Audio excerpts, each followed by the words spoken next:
Whispers in the marketplace. The marketplace in Umuahia was never silent. From dawn till dusk, it hummed with life. Merchants haggling, goats bleating, and the aroma of roasted plantains wafting through the air. Adana, a curvy, sharp-tongued woman in her early 30s, ran the most popular pepper store. Everyone loved her laughter. It was as rich as the palm oil she sold. One Thursday evening, as the last streak of orange faded from the sky, she heard it for the first time. Adana. The whisper slithered through the air, so soft it almost blended with the rustling of her raffia basket. She turned sharply. Who they call me? Only Mama Ejike, the old bean seller, was near, and she was half asleep on her stool. Adana shrugged it off, packed her peppers, and walked home under the dim glow of the marketplace lanterns. But the whisper followed her. That night, she dreamt of her mother, the woman who had died 5 years ago. In the dream, Mama smiled at her, the way she used to while grinding pepper on her stone slab, and whispered, "Go to the market. Listen well." Adana woke in a cold sweat. The next day, she returned to her store earlier than usual. The marketplace was quiet. Only a few traders were setting up. As she arranged her baskets, she heard it again. Adana. Nem. This time, it was unmistakable, her mother's voice, tender and warm. Adana's heart pounded. "Mama," she whispered back, her eyes darting around. No one answered. By noon, rumors had spread. Not just Adana, others had heard whispers too.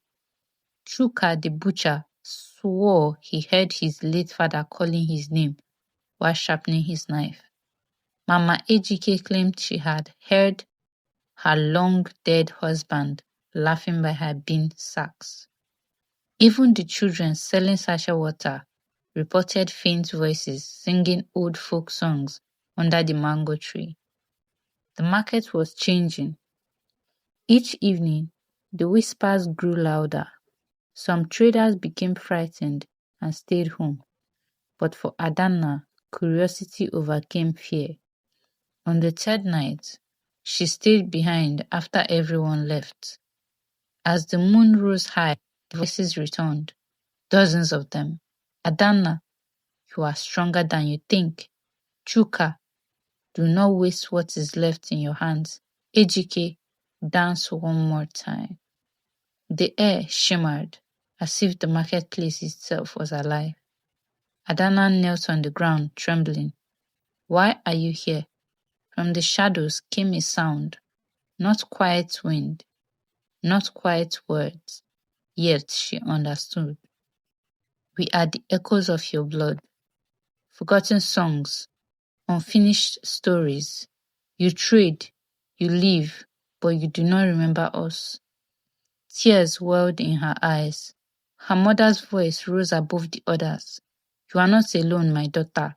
Listen well. We come when the world grows too loud for you to hear your own heart. Adana pressed her palm to her chest. All her life, she had fought to survive, working from dawn till night, laughing loudly so no one would see how tired she truly was.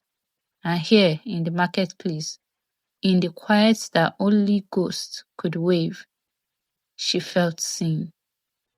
The next day, she told the others, maybe we should listen, she said. At first, they mocked her. Adana, are you mad? You want to be talking to ghosts like it's market price? Chuka scoffed. But one by one, they began staying after dark. One by one, they heard their own whispers, words of comfort, warnings, even forgotten recipes for ancestral medicines. The market became more than a place for trade. It became a shrine of memory. Weeks passed. Adana changed. Her laughter was softer now, but truer. She started wearing her mother's old coral beads. She often paused mid-sail to close her eyes, as if listening for something no one else could hear. People began coming from other towns, not just to buy pepper or meat, but to hear the marketplace whispers. One evening, a young woman from Lagos approached Adana. "Is it true?" she asked. "Can the market really speak?" Adana smiled knowingly. "Only if you bring a heart that remembers." The woman stayed, and that night she heard her late brother's voice for the first time. She wept and thanked Adana until dawn. It was then Adana realized this was no curse. This was a gift. One night, she was locking up her store. Her mother's voice returned, clearer than ever. "My daughter," it said, "you have turned the marketplace into a bridge between the living and the dead. Guard it well, for not all whispers are kind." Adana shivered, but she nodded. For in the distance, beneath the soothing hum of familiar voices, a new sound was rising, low, harsh, and restless, like a storm waiting to break. The marketplace was alive, and it was only the beginning.